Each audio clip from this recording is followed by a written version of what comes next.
What would you do if you found your child unresponsive and possibly not breathing?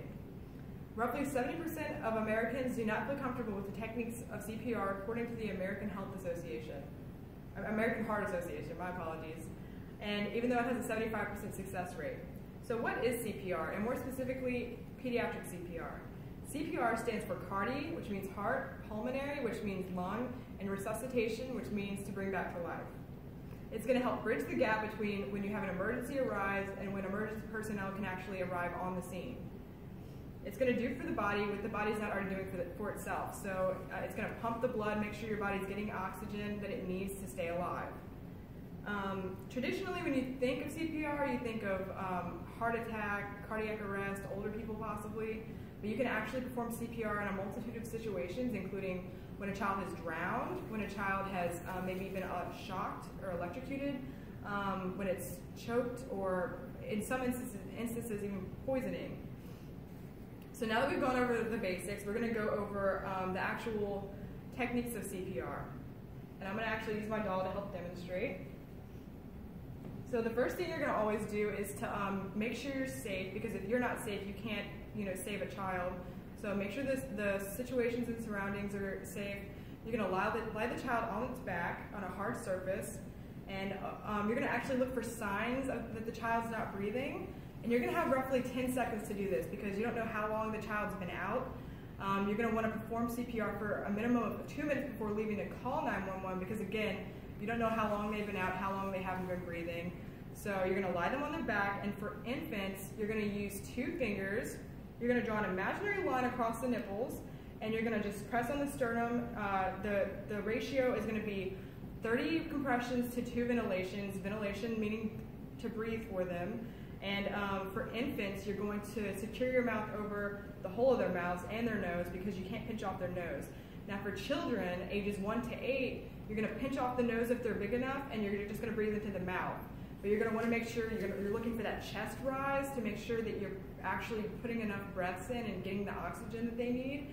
Now, for children ages 1 to 8, you're going to use just the back of your hand right here, and you're going to go down on that sternum, on that imaginary line right above it, and just make sure you're pumping approximately 100 to 120 compressions a minute, and you can make sure that you're doing this by using a song to help you. You're going to use either row, row, row your boat, row, row, row your boat, or staying alive, staying alive.